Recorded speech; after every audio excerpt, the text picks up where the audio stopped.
Ponselku bergetar hebat di atas meja marmer, memecah keheningan ruang kerjaku yang dingin. Jam menunjukkan pukul 7 malam.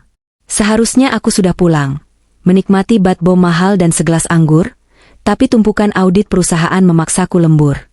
Nama, Bayu suamiku, tidak muncul di layar, melainkan sebuah nomor asing. Aku menggeser layar. Sebuah foto masuk.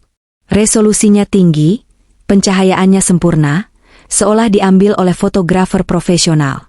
Di foto itu, Bayu, suamiku yang pengangguran dan mengaku sedang dinas luar kota untuk mencari investor, sedang berlutut.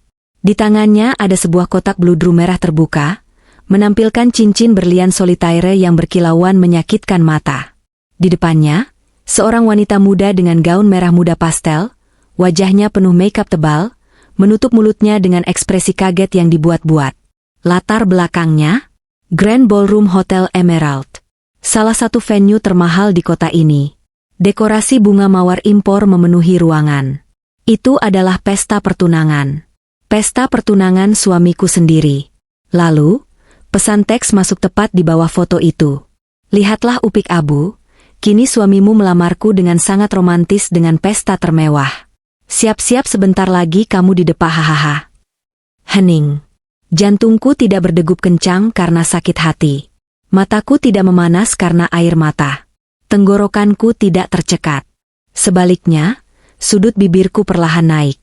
Sebuah tawa kecil lolos dari bibirku, bergema di ruangan luas itu. Hahaha. Aku tertawa. Benar-benar tertawa. Bukan tawa histeris orang gila, tapi tawa geli melihat badut sirkus yang sedang melakukan atraksi bunuh diri tanpa sadar. Dasar bodoh, desisku pelan, meletakkan kembali ponsel itu di meja. Wanita itu, si pelakor yang entah siapa namanya, mengira aku akan menangis? Dia pikir aku akan menelepon Bayu, memohon-mohon, "Mas, jangan tinggalkan aku. Aku rela dimadu asalkan kamu tetap bersamaku." Betapa rendahnya standar mereka. Aku memutar kursi kerjaku, menatap pemandangan kota Jakarta dari lantai 30. Bayu hanyalah pria miskin yang kutemukan 5 tahun lalu. Saat itu dia hanyalah staf magang yang bahkan tak mampu membeli kopi Starbucks. Aku, Aruna, pewaris tunggal dan CEO perusahaan logistik terbesar, jatuh cinta pada kesederhanaannya, atau begitulah yang kupikirkan dulu. Ternyata, kesederhanaan itu hanya topeng kemiskinan. Setelah menikah, Bayu berubah menjadi benalu. Dia berhenti bekerja dengan alasan ingin membangun bisnis yang modalnya 100% dariku dan selalu bangkrut. Mobil yang dia pakai, atas namaku. Kartu kredit di dompetnya, kartu tambahanku. Baju bermerek yang dia pakai untuk melamar wanita itu, aku yang beli bulan lalu di Paris. Aku kembali meraih ponselku. Bukan untuk membalas pesan si pelakor, tapi untuk membuka aplikasi mobile banking prioritas milikku. Mataku menyipit melihat notifikasi transaksi hari ini. Debit, 150 juta rupiah, Tiffany & Co. Debit, 200 juta rupiah, Emerald Hotel Ballroom Booking. Debit, 75 juta rupiah, Lavis Wedding Organizer.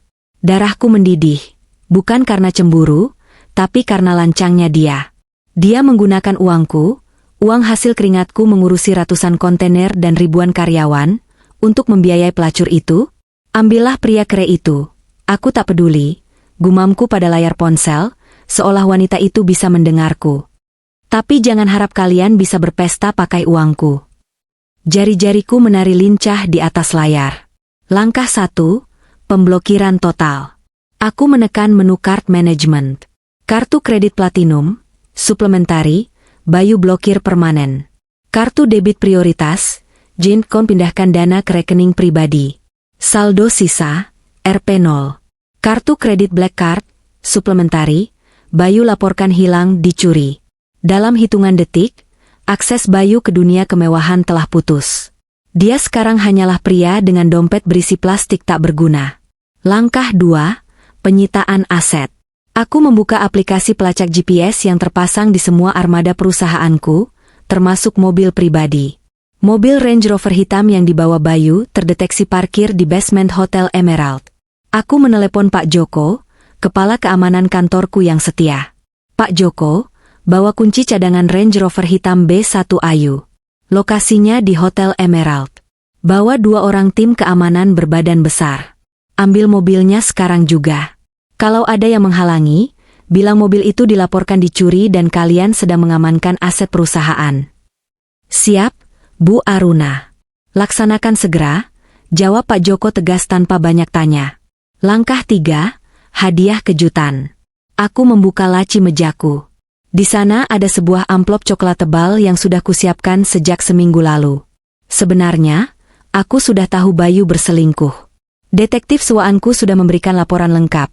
Foto mereka check-in di Hotel Melati, sebelum Bayu berani pakai uangku untuk hotel mewah, riwayat chat mesum, hingga bukti transfer Bayu ke wanita itu, yang nominalnya kecil karena Bayu pelit, atau lebih tepatnya, tak punya uang sendiri. Tadinya aku ingin menunggu momen ulang tahun pernikahan kami untuk menceraikannya dengan elegan. Tapi karena mereka meminta perang malam ini, aku akan berikan nuklir. Aku menekan interkom ke sekretarisku yang masih standby di luar. Sinta, masuk sebentar. Sinta masuk dengan wajah lelah namun sigap. Ya, Bu. Aku menyerahkan amplop coklat itu. Panggil kurir ekspres sekarang. Kirimkan ini ke ballroom Hotel Emerald. Tujukan kepada... Aku melirik foto di ponselku lagi, mencari nama di papan dekorasi belakang mereka. Ah, tertulis di sana, The Engagement of Bayu Siska. Tujukan kepada MC atau manajer WO yang bertugas di pertunangan Bayu dan Siska. Bilang ini adalah surprise video montage dari kerabat jauh yang harus diputar sekarang juga di layar besar. Sinta mengernyit, bingung. Pak Bayu pertunangan? Lakukan saja, Sinta. Dan pesan satu lagi. Hubungi pihak catering dan wedding organizer acara itu. Katakan pada mereka bahwa kartu kredit utama yang menjamin pembayaran acara itu baru saja diblokir karena indikasi penipuan. Suruh mereka menagih pelunasan cash detik ini juga kepada mempelai pria sebelum makanan dikeluarkan. Mata Sinta membelalak. Dia wanita cerdas, dia langsung mengerti situasinya. Senyum kecil terbit di bibirnya. Baik, Bu. Saya akan pastikan pesannya sampai dengan sangat dramatis. Sinta keluar ruangan. Aku bersandar di kursi kerjaku yang empuk. Rasanya sangat lega. Ponselku bergetar lagi. Pesan dari nomor asing itu, si Siska. Kenapa cuma dibaca? Nangis ya? Kasihan deh lo. Jangan lupa packing barang-barang lo, karena rumah itu juga bakal jadi milikku sebentar lagi. Aku tertawa keras kali ini. Rumah? Rumah itu warisan nenekku. Sertifikatnya atas namaku, bahkan sebelum aku mengenal Bayu. Perjanjian pranikah kami, yang Bayu tanda tangani tanpa membaca karena terlalu silau melihat mobil sportku saat itu, menyatakan pemisahan harta total. Bayu tidak punya apa-apa.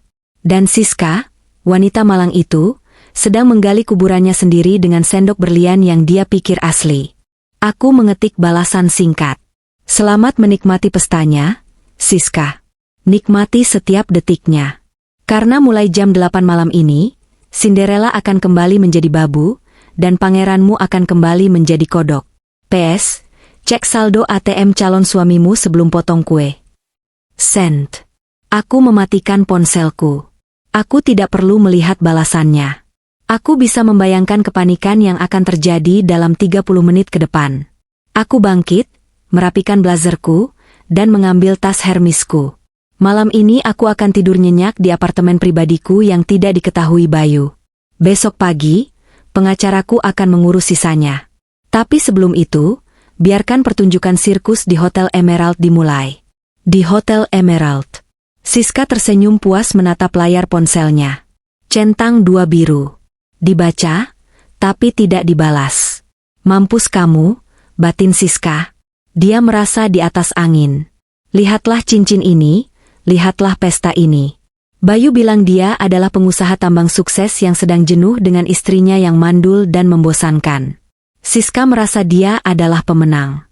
Sayang, kenapa senyum-senyum sendiri? Bayu mendekat, memeluk pinggang Siska. Bayu tampak gagah dengan tuxedo hitam, yang Siska tidak tahu, itu milik Aruna yang dibelikan untuk acara gala dinner kantor tahun lalu. Nggak apa-apa, Mas. Cuma lagi bahagia banget. Istrimu yang tua itu pasti sekarang lagi nangis darah. Siska terkikik. Bayu tertawa renyah, meski ada sedikit kegugupan di matanya. Ah, biarkan saja dia. Yang penting sekarang kita. Oh ya, Mas mau ke toilet sebentar ya? Sebenarnya Bayu tidak ingin ke toilet. Dia ingin mengecek notifikasi ponselnya. Sejak tadi perasaannya tidak enak. Dia baru saja menggesek kartu kredit tambahan dari Aruna untuk membayar DP, uang muka, catering, tapi untuk pelunasan sisanya yang harus dibayar malam ini juga, dia mengandalkan kartu itu lagi. Di sudut ruangan yang sepi, Bayu membuka ponselnya. Wajahnya pucat pasi. Notifikasi dari aplikasi bank berderet merah. Transaksi to, kartu diblokir. Transaksi ditolak, saldo tidak mencukupi. Keringat dingin sebesar biji jagung menetes di pelipisnya. Gak mungkin Aruna tahu secepat ini. Gumamnya panik. Dia mencoba membuka M-Banking. Akses ditolak. User ID blocked. Mas Bayu. Seorang pria dengan seragam WO menghampirinya dengan wajah masam, diikuti 2 orang staf hotel. Mas, maaf mengganggu. Pihak hotel dan catering baru saja mendapat info dari bank bahwa kartu penjamin diblokir. Manajer hotel minta pelunasan sisa pembayaran sebesar 150 juta rupiah sekarang juga atau makanan tidak akan dikeluarkan dan AC ballroom akan dimatikan dalam 15 menit. Kaki Bayu lemas. Dunia di sekelilingnya berputar. Pesta mewah ini, yang dia banggakan di depan keluarga besar Siska yang matre itu, baru saja berubah menjadi bom waktu. Udara di dalam Grand Ballroom Hotel Emerald yang semula sejuk oleh pendingin ruangan sentral, kini terasa mencekik bagi Bayu. Musik orkestra yang mengalun lembut di latar belakang terdengar, seperti lagu kematian di telinganya. Mas, bagaimana? Tamu undangan sudah mulai duduk. Keluarga besar Mbak Siska juga sudah bertanya kapan hidangan pembuka keluar. Desak manajer WO, nadanya tidak lagi ramah dan penuh hormat seperti 1 jam lalu. Kini, tatapan pria itu penuh curiga. Dan manajer hotel memberi ultimatum. 5 menit. Jika pembayaran 150 juta rupiah itu tidak masuk, mereka akan menghentikan layanan. Sebentar, ini pasti ada kesalahan sistem. Bayu membentak, berusaha menutupi getar dalam suaranya. Dia merogoh saku, mengeluarkan dompet kulit branded, yang juga hadiah ulang tahun dari Aruna tahun lalu. Dia menarik kartu lain. Kartu debit. Pakai ini. Gesek sekarang, perintah Bayu dengan tangan gemetar. Staf hotel menerima kartu itu dengan skeptis. Dia memasukkannya ke mesin EDC portable. Processing. Hening 3 detik yang menyiksa. Detin. Bunyi bip panjang dari mesin itu terdengar seperti vonis hakim. Ditolak juga, Mas, kata staf hotel datar. Saldo tidak cukup. Tentu saja tidak cukup.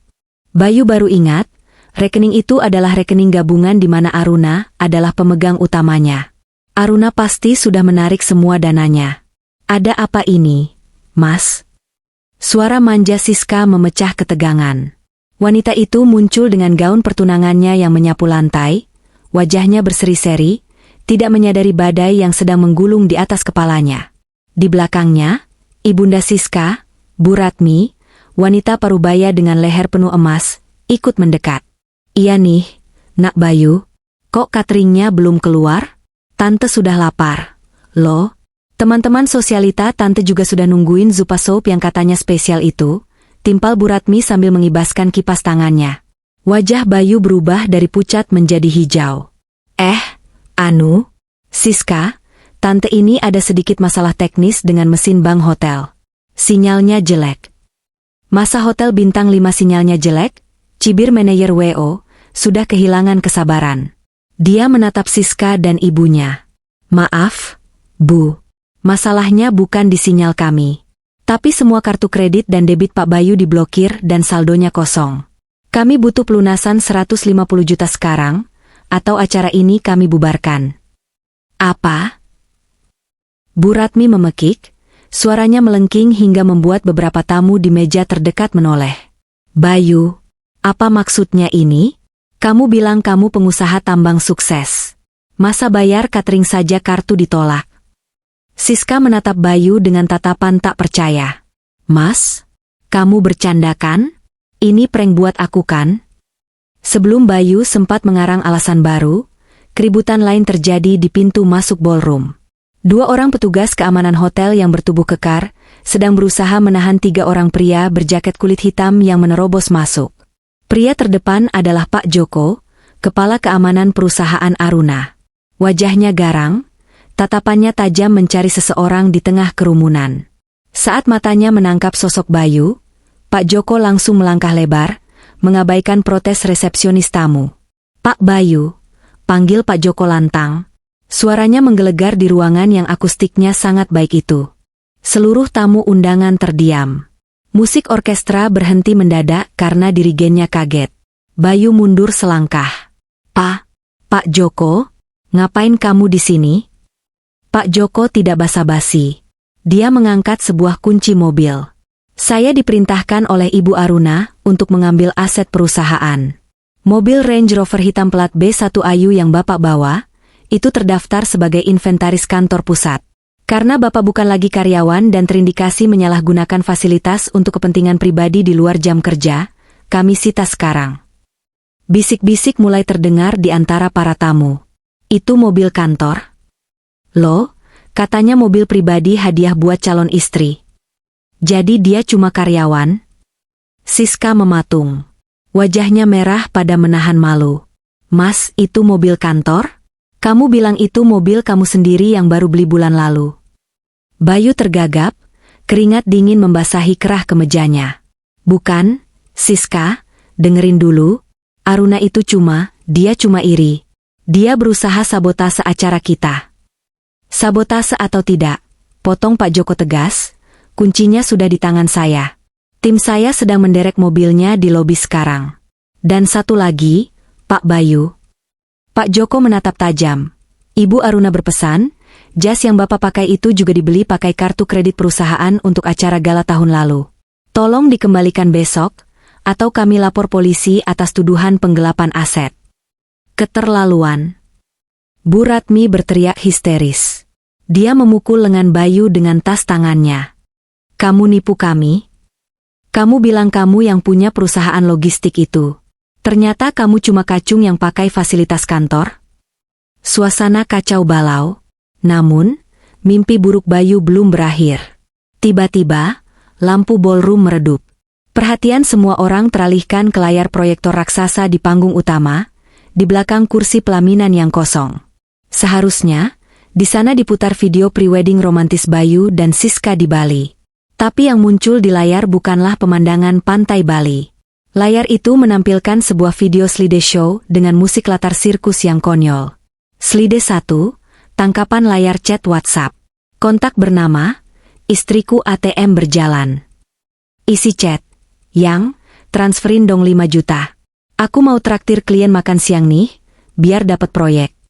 Balasan Aruna, "Sudah. Jangan lupa struknya." Slide 2, foto Bayu sedang makan di warteg pinggir jalan dengan kaos oblong bolong, bertanggal 2 tahun lalu. Caption besar di layar, "Realita pangeran kaya raya sebelum dinikahi Aruna." Tawa kecil mulai terdengar dari beberapa tamu undangan. Slide 3, video CCTV buram tapi cukup jelas. Memperlihatkan Bayu dan Siska masuk ke sebuah hotel melati yang kumuh. Tanggalnya baru minggu lalu. Suara asli di video itu diperdengarkan lewat speaker ballroom yang menggelegar. Suara Bayu, "Maaf ya sayang, kita di sini dulu. Istriku yang bego itu lagi pelit, dia belum transfer uang bulanan. Nanti kalau dia udah cairin dividen, baru aku beliin kamu tas Gucci." Suara Siska, "Ih, sebel deh sama si tua bangka itu. Cepetan dong cerain dia, biar kita bisa kuasain hartanya." Geger. Ruangan itu pecah oleh suara kaget, tawa mengejek, dan seruan jijik dari para tamu. Teman-teman sosialita Bu Ratmi menutup mulut mereka, memandang jijik ke arah panggung. Siska menjerit, "Matikan! Matikan layarnya!" Dia berlari ke arah operator suara, melempar gelas anggur ke arah kru teknis. Tapi kru teknis hanya mengangkat bahu bingung. "Enggak bisa dimatiin, Mbak. Sistemnya dikunci dari remote akses. Ini file yang baru dikirim kurir tadi, katanya dari keluarga mempelai pria." Video terus berlanjut. Kini menampilkan rekap mutasi rekening. Sumber dana pertunangan mewah, transfer dari Aruna, 50 juta rupiah, keterangan, modal usaha kopi, fiktif, gesek kartu kredit Aruna, 150 juta rupiah, cincin, total harta pribadi Bayu, 350 ribu rupiah, saldo akhir. Di layar terakhir, muncul tulisan besar dengan latar belakang merah darah, selamat menikmati pesta dengan uang curian. Sayangnya, tagihannya belum lunas. Silakan bayar sendiri ya, pasangan penipu. Tadi, esah yang bodoh. Lampu ballroom menyala terang kembali. Hening. Benar-benar hening yang menyakitkan. Semua mata tertuju pada 3 orang di tengah ruangan. Bayu yang sudah terduduk lemas di lantai, karena kakinya tak sanggup menopang tubuh. Siska yang menangis meraung-raung karena wajahnya tercoreng di depan ratusan teman-temannya. Dan Bu Ratmi yang memegangi dadanya, terlihat sesak napas menahan malu dan amarah. Manajer WO berdehem keras, memecah keheningan. Jadi, Pak Bayu, Bu Siska, atau Bu Ratmi, siapa yang akan melunasi 150 juta ini? Kalau tidak ada, kami panggil polisi sekarang juga atas dugaan penipuan jasa. Siska menoleh ke arah Bayu, matanya yang luntur oleh maskara menatap nyalang penuh kebencian. Dia tidak lagi melihat pengusaha tambang yang dia banggakan. Dia melihat seorang penipu, parasit miskin yang baru saja menghancurkan reputasinya seumur hidup. Dasar laki-laki miskin. Penipu. Siska berteriak, lalu tanpa ragu, dia melayangkan tamparan keras ke pipi Bayu. Plak! Suara tamparan itu menggema, menjadi musik penutup yang sempurna untuk babak pertama kehancuran mereka. Dan Aruna, meski tidak ada di sana, seolah hadir di setiap sudut ruangan, tertawa melihat karya seninya. Tamparan Siska bukanlah akhir, melainkan gong pembuka bagi neraka duniawi yang sesungguhnya bagi Bayu. Pipi kirinya berdenyut panas, meninggalkan jiplakan merah 5 jari yang kontras dengan kulit pucatnya. Siska, dengerin aku dulu.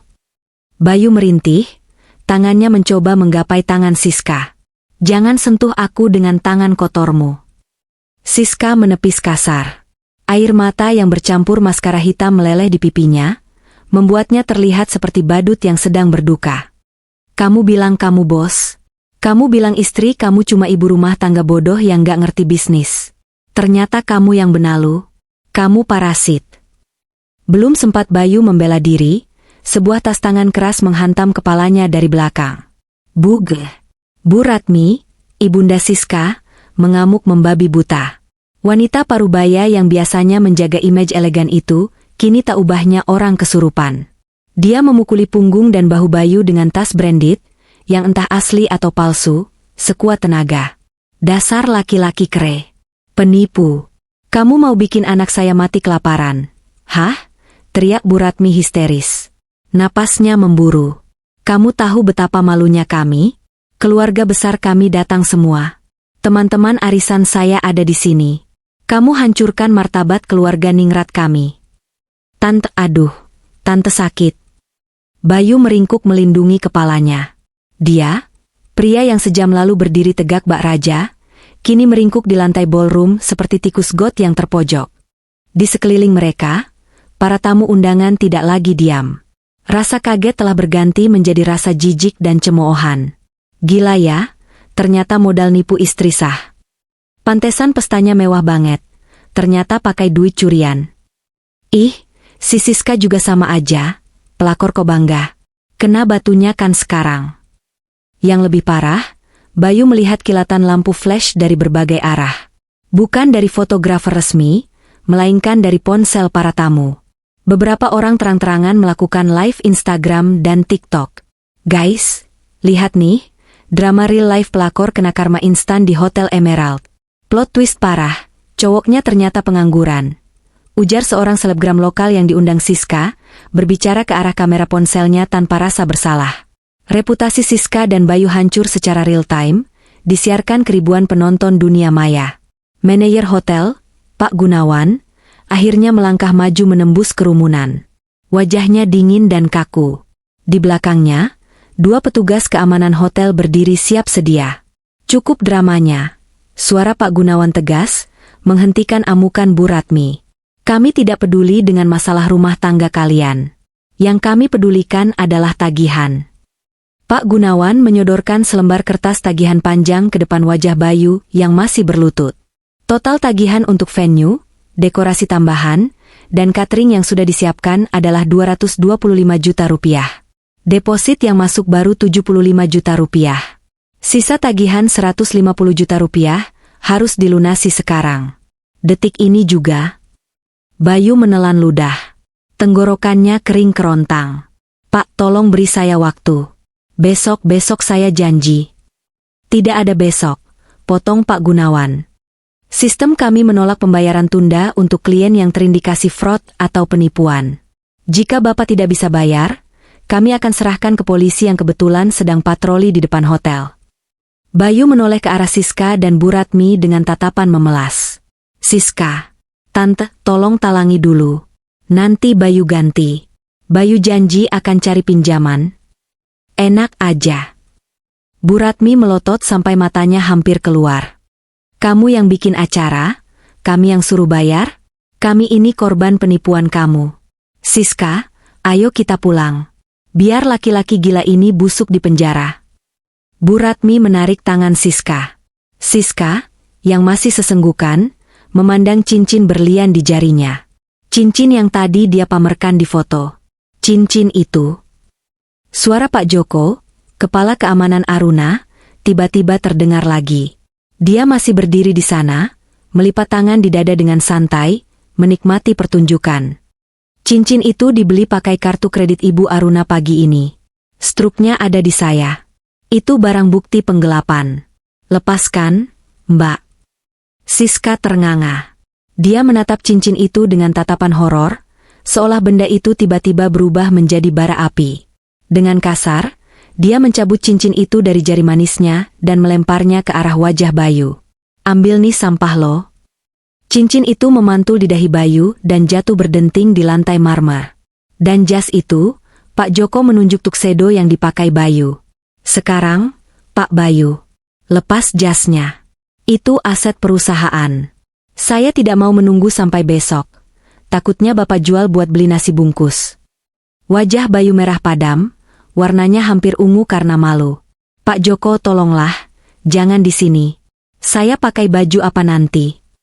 Itu bukan urusan saya. Bapak bisa pakai taplak meja kalau mau.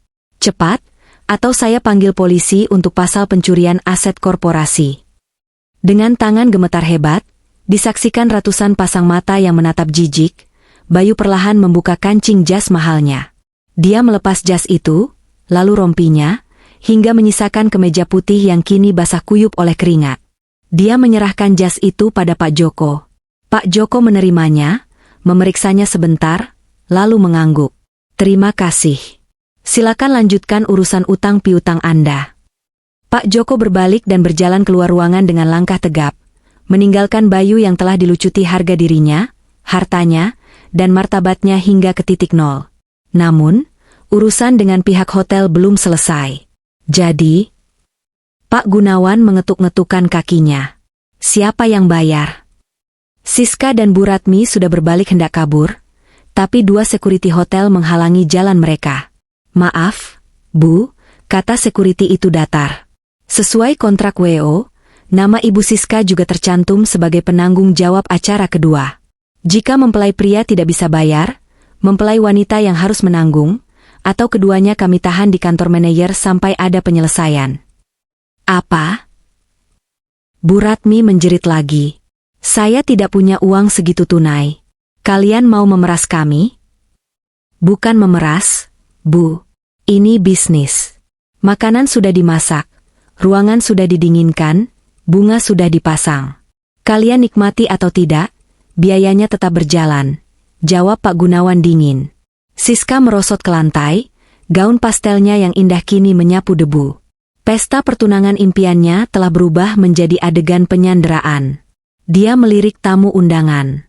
Satu persatu dari mereka mulai meninggalkan ruangan dengan terburu-buru, enggan terlibat masalah. Tak ada yang mau membantu. Bahkan teman-teman sosialitanya pura-pura sibuk menelepon saat melewati mereka. Malu, aku malu. Siska menangis terseduh-seduh, menutupi wajahnya. Di sudut ruangan, Ponsel Bayu yang tergeletak di lantai berbunyi lagi. Layarnya menyala, menampilkan sebuah pesan baru. Karena Bayu tidak memegangnya, pesan itu terbaca jelas oleh Siska yang duduk di dekatnya. Pengirim, istriku Aruna. Isi pesan. Gimana, Mas, Bayu? Romantis kan kejutannya? Oh ya, koper baju-baju kamu sudah saya minta satpam bakar di halaman belakang rumah.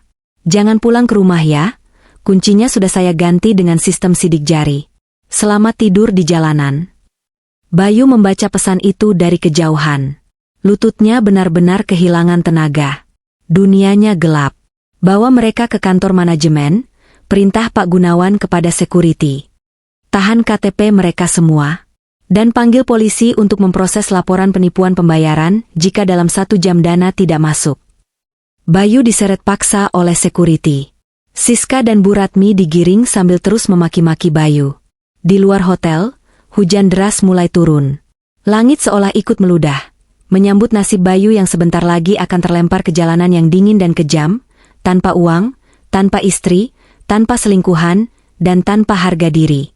Malam itu, pesta pertunangan mewah Bayu Siska resmi tercatat dalam sejarah kota sebagai pesta paling memalukan sepanjang masa. Dan Aruna sedang menuangkan segelas red wine mahal di apartemennya, tersenyum menatap hujan, menikmati kemenangan mutlak tanpa perlu mengotori tangannya sendiri. Matahari pagi Jakarta tidak terasa hangat bagi Bayu, ia terasa seperti ledekan. Sinar itu menyengat kulitnya yang lengket, membangunkan Bayu dari tidur ayam yang gelisah di bangku halte besi yang keras. Badannya remuk redam. Lehernya kaku. Bau apek menguar dari kemeja putih yang kini berwarna kecoklatan karena debu dan keringat. Perutnya melilit hebat. Rasa lapar bukan lagi sekadar keinginan makan, tapi rasa sakit fisik yang menusuk lambung. Gue harus cari bantuan, gumamnya dengan suara serak. Dengan sisa tenaga, Bayu menyeret langkah ke gedung perkantoran di seberang jalan. Ia ingat Rio, teman kuliahnya dulu, bekerja di sana sebagai manajer pemasaran. Dulu Bayu sering meremehkan gaji Rio yang UMR++. Itu, membanggakan dirinya yang bisa liburan ke Eropa tiap tahun. Kini, Rio adalah satu-satunya harapan. Bayu menunggu di lobi, namun dihadang satpam karena penampilannya yang kumuh. Ia memohon agar resepsionis memanggil Rio. 10 menit kemudian, Rio turun.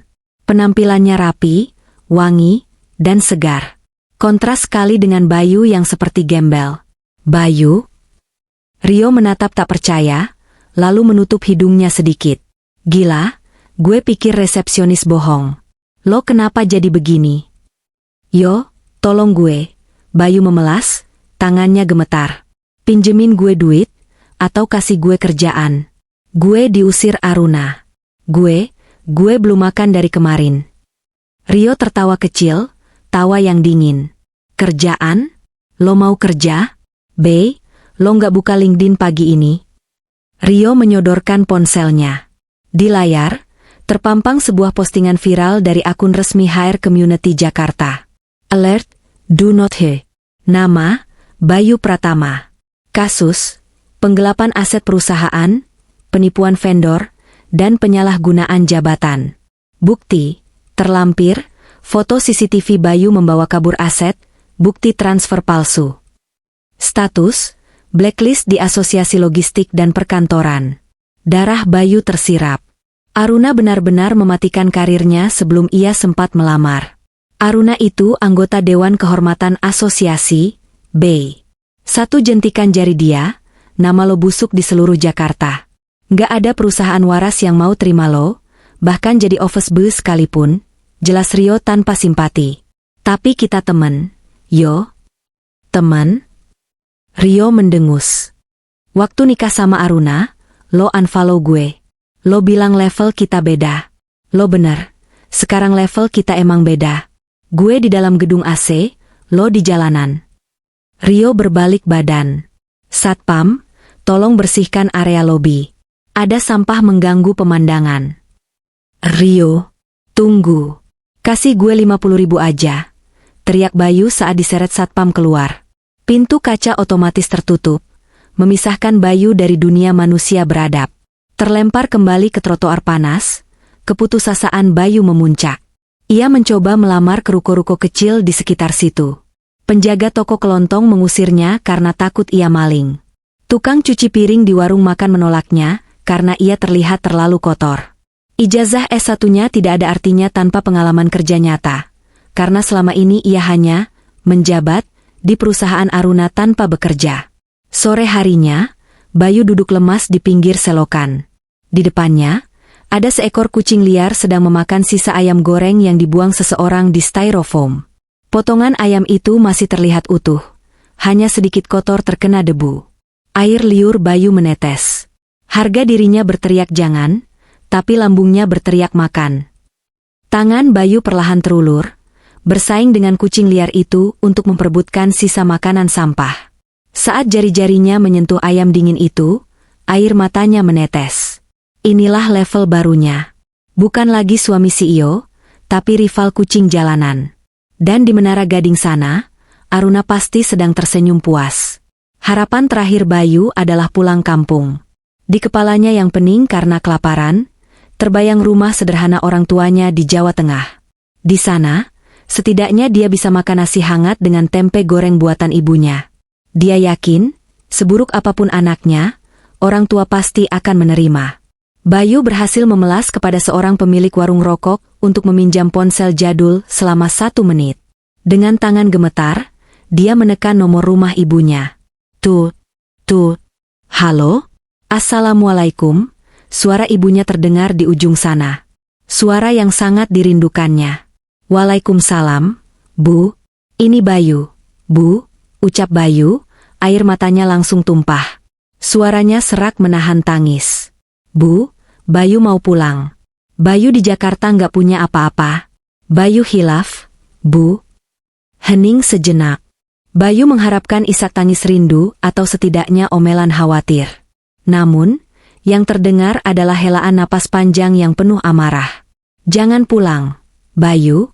Suara ibunya berubah dingin, sedingin es. Kenapa, Bu? Bayu anak ibu. Anak? Ibunya tertawa getir. Bapakmu barusan masuk rumah sakit, stroke ringan. Tahu kenapa? Karena Pak Kades datang ke rumah bawa tablet, menunjukkan video kamu yang viral itu. Satu kampung sudah nonton. Bayu, satu kampung tahu kamu menipu istrimu yang baik itu demi perempuan gatel. Jantung Bayu berhenti berdetak sesaat. Aruna wanita itu bahkan memastikan beritanya sampai ke pelosok desa? Malu, Bayu. Kami malu. Teriak ibunya, kini terdengar menangis histeris. Tetangga-tetangga meludah di depan pagar rumah kita. Pak Ustaz ceramah soal suami durhaka sambil nyindir keluarga kita. Kalau kamu pulang, warga sudah siap mengusir kamu. Jangan injakan kakimu di sini sebelum kamu bisa menebus dosamu pada Nak Aruna. Jangan bikin bapakmu mati jantungan. Klik. Sambungan diputus sepihak. Bayu mematung. Ponsel di tangannya hampir terjatuh. Pemilik warung merampas ponselnya kembali dengan kasar. Udah kan? Sana pergi. Jangan bikin sial dagangan gue. Ditolak di kota, ditolak di desa. Bayu benar-benar yatim piatu secara sosial. Dia berjalan tanpa arah, kakinya membawanya kembali ke sekitar area parkir luar Hotel Emerald. Entah kenapa, dia merasa ada urusan yang belum selesai di sana. Atau mungkin, dia berharap Siska masih di sana. Mungkin Siska mau berjuang bersamanya dari nol? Bukankah Siska bilang cinta padanya? Saat dia duduk di trotoar seberang hotel, sebuah taksi berhenti.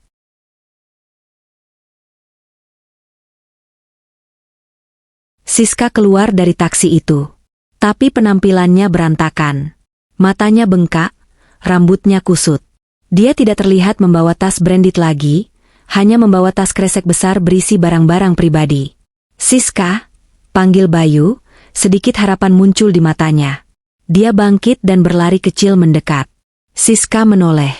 Begitu melihat Bayu yang kumuh, wajahnya berubah menjadi topeng kebencian murni. Ngapain lo di sini? Masih berani nampakin muka? Bentak Siska. Siska, aku mau minta maaf. Kita bisa mulai lagi dari awal. Kan? Aku masih punya ijazah, kita bisa. Mulai lagi endasmu. Siska melempar tas kreseknya ke tanah dan mendorong dada Bayu sekuat tenaga. Lo tahu gue dari mana? Gue baru dari kantor. Gue dipecat. Dipecat. Siska menjerit frustrasi di pinggir jalan, tidak peduli orang-orang menonton. Aruna kirim email ke HRD kantor gue. Dia lampirin bukti chat kita, bukti gue bolos kerja pas kita liburan ke Bali pakai duit dia. Kantor gue punya aturan moral yang ketat. Gue langsung ditendang tanpa pesangon. Karir gue 5 tahun hancur gara-gara ngeladenin cowok halu kayak lo. Bayu ternganga. Aruna benar-benar efisien. Dia tidak hanya menghancurkan Bayu, tapi juga membumi hanguskan kehidupan Siska. Dan mobil gue. Siska terisak, pihak hotel udah jual mobil gue ke showroom temennya dengan harga murah buat nutupin utang pesta lo. Gue nggak punya mobil, nggak punya kerjaan, dan barusan ibu kos ngusir gue karena gue nunggak bayar. Siska menatap Bayu dengan tatapan membunuh. Dia mendekat, lalu meludah tepat di wajah Bayu. Cuy. Ludah itu mendarat di pipi Bayu, bercampur dengan debu jalanan. Itu kenang-kenangan terakhir dari gue. Jangan pernah cari gue lagi. Gue nyesel seumur hidup pernah kenal sama lo. Gue sumpahin hidup lo menderita sampai mati. Siska memungut tas kreseknya, lalu berlari mengejar sebuah kopaja yang melintas, meninggalkan kehidupan mewahnya untuk bergabung dengan kerasnya hidup rakyat jelata yang harus berdesak-desakan. Bayu berdiri mematung di pinggir jalan. Ludah Siska masih menempel di pipinya, terasa hangat dan menjijikan. Tiba-tiba, sebuah mobil Rolls-Royce Phantom berwarna putih melintas pelan di depannya. Kaca jendela belakang turun perlahan. Di dalam mobil yang sejuk itu, duduk Aruna. Dia mengenakan kacamata hitam besar dan syal sutra. Dia tidak menoleh ke arah Bayu, dia hanya menatap lurus ke depan. Tapi tangan kanannya terulur sedikit keluar jendela, menjatuhkan sebuah amplop putih. Mobil itu melaju pergi, meninggalkan aroma parfum mahal yang sangat Bayu kenal. Aroma yang dulu memeluknya setiap malam, kini menjadi aroma kematian baginya. Bayu memungut amplop itu dengan tangan gemetar. Di dalamnya ada selembar kertas resmi. Akta cerai. Sudah ditandatangani oleh Pengadilan Agama secara verstek, tanpa kehadiran tergugat. Hak asuh harta, 100% milik penggugat, Aruna. Kewajiban tergugat, membayar ganti rugi material sebesar 5 miliar rupiah atas penggelapan dana perusahaan, tagihan menyusul. Dan secarik sticky note kuning tertempel di sana, dengan tulisan tangan Aruna yang rapi. Nikmati kebebasanmu, sayang. Kamu ingin hidup bebas tanpa aturan istri, kan? Sekarang kamu bebas. Bebas kelaparan, bebas kehujanan, bebas sendirian. Selamat menikmati pesta yang sesungguhnya. Bayu meremas kertas itu. Dia jatuh berlutut di aspal panas, meraung keras. Suaranya kalah oleh deruk knalpot bajai dan klakson kemacetan Jakarta. Tidak ada yang peduli. Bagi kota ini, dia hanyalah satu dari ribuan sampah yang gagal bertahan hidup. 1 tahun kemudian, Jakarta tidak pernah tidur. Dan bagi Aruna, kota ini semakin bersinar terang. Di ballroom Hotel Bintang 5, bukan Hotel Emerald yang levelnya sudah dia anggap rendah, kilatan lampu kamera tak henti-hentinya menyambar. Aruna berdiri di podium, memegang trofi kristal bertuliskan, CEO of the Year Inspiring Woman 2026. Gaun sutra emas membalut tubuhnya yang ramping, memancarkan aura dominasi dan keanggunan. Tidak ada lagi jejak istri yang lelah mengurusi suami manja. Yang ada hanyalah wanita besi yang asetnya kini bertambah 2 kali lipat sejak ia membuang, benalu, dari hidupnya. Kunci kesuksesan saya? Aruna tersenyum ke arah ratusan audiens, suaranya renyah dan percaya diri. Adalah membuang beban yang tidak perlu. Terkadang, kita harus kehilangan sesuatu yang kita kira berharga, untuk menyadari bahwa itu hanyalah sampah yang menghalangi jalan kita menuju puncak. Tepuk tangan membahana.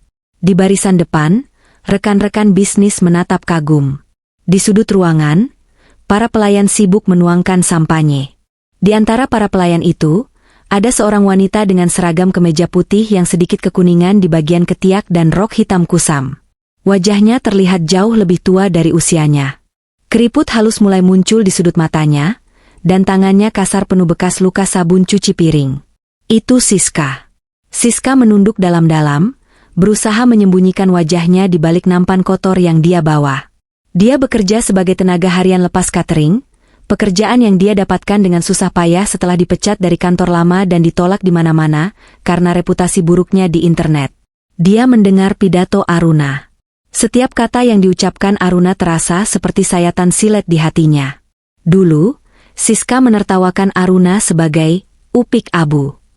Sekarang, Aruna adalah Cinderella yang abadi, sementara Siska telah berubah menjadi tikus got yang sebenarnya.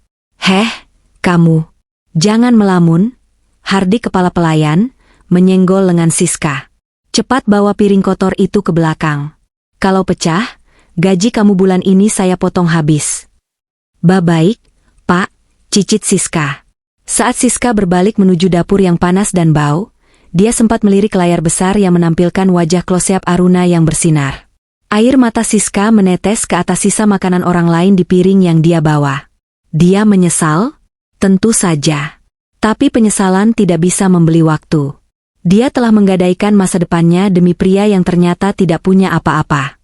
Siska kini tinggal di peta kontrakan sempit di pinggiran sungai, berbagi kamar mandi dengan 10 orang lain, dan setiap malam dihantui oleh kenangan saat dia memakai gaun pastel di Hotel Emerald, momen puncak kebodohannya. Sementara itu, di sebuah perempatan lampu merah yang padat di kawasan Jakarta Selatan, matahari siang menyengat tanpa ampun. Debu jalanan beterbangan, bercampur dengan asap knalpot hitam dari Metro Mini. Di trotoar, duduk seorang pria dengan pakaian yang sudah tak berbentuk. Celananya robek di bagian paha, kemejanya sudah berubah warna menjadi abu-abu gelap, dan dia hanya memakai satu sandal jepit putus yang disambung dengan peniti. Rambutnya panjang, menggumpal, dan kaku karena tidak keramas berbulan-bulan. Pria itu adalah Bayu. Tapi Bayu yang ini bukan lagi Bayu yang dulu. Tatapan matanya kosong, namun sesekali liar. Dia memegang sebuah boneka Barbie bekas yang sudah putus kepalanya, yang dia pungut dari tempat sampah. Siska cantik," gumam Bayu sambil mengelus kepala boneka plastik itu. "Nanti Mas beliin mobil ya. Nanti Mas gesek kartu Aruna." "Hahaha, Aruna bodoh." Dia tertawa sendiri. Tawa yang membuat pejalan kaki bergidik ngeri, dan memilih berjalan memutar menjauhinya. Bayu sudah gila. Tekanan mental akibat ditolak keluarga, dihina masyarakat, dan kelaparan berhari-hari telah memutus kewarasannya. Otaknya menciptakan realitas alternatif di mana dia masih kaya, di mana dia masih bos besar. Dia bangkit saat lampu merah menyala. Dengan langkah terseok, dia mendekati mobil-mobil mewah yang berhenti. Dia tidak meminta uang. Dia mengetuk kaca jendela mereka, lalu bergumam, "Saya mau meeting, tolong antar ke Emerald." Pengemudi biasanya hanya membuang muka atau melempar recehan 500 perak agar dia pergi. Saat itu, sebuah mobil sedan sport mewah berwarna merah marun berhenti paling depan di lampu merah. Kaca jendelanya bening dan bersih. Bayu mendekat, terpesona melihat bayangannya sendiri di pintu mobil yang mengkilap. Dia menyisir rambut gimbalnya dengan jari kotornya. "Ganteng, Bayu ganteng," bisiknya. Kaca jendela belakang mobil itu turun perlahan. Bayu melongok ke dalam. Matanya yang rabun menangkap sosok wanita cantik di dalam. Wangi parfum Jo Malone menyeruak keluar, wangi yang sangat dia kenal, wangi yang dulu selalu menyambutnya pulang kerja. Di dalam mobil, Aruna menatap lurus ke arah Bayu. Dia baru saja pulang dari acara penghargaannya. Dia melihat pria gila di samping mobilnya. Dia mengenali tahi lalat di leher pria itu, meski tertutup daki. Itu suaminya. Mantan suaminya. Jantung Aruna tidak bergetar. Tidak ada rasa iba, tidak ada rasa rindu. Hanya ada rasa lega yang luar biasa. Seperti melihat tumor yang sudah berhasil diangkat dari tubuhnya. Bayu menatap Aruna. Saraf otaknya yang rusak berusaha menyambungkan memori. Aruna, panggil Bayu terbata-bata. Matanya melebar.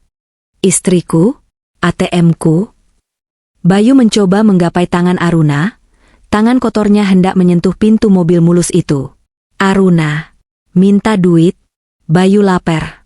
Bayu mau check-in hotel. Aruna tidak menjawab.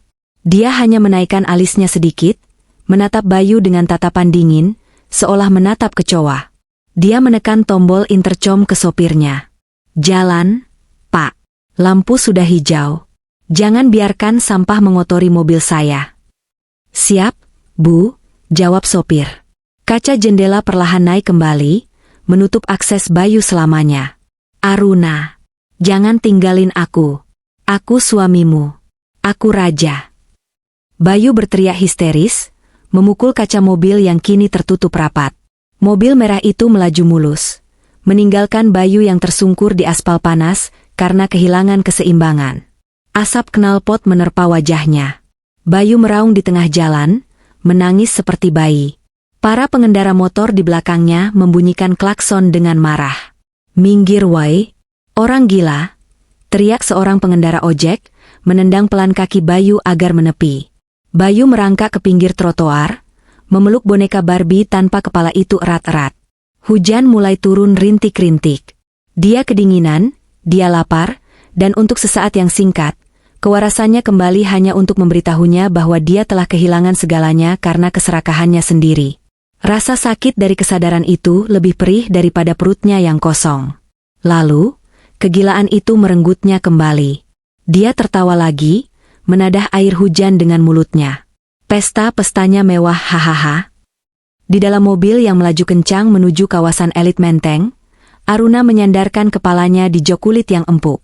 Dia membuka ponselnya, mengecek saldo rekening perusahaannya yang baru saja mendapat suntikan dana investasi asing triliunan rupiah. Dia melihat keluar jendela, menatap butiran hujan. Keadilan itu nyata, gumamnya pelan. Dan rasanya manis sekali. Aruna menutup matanya, tersenyum damai. Dia bebas.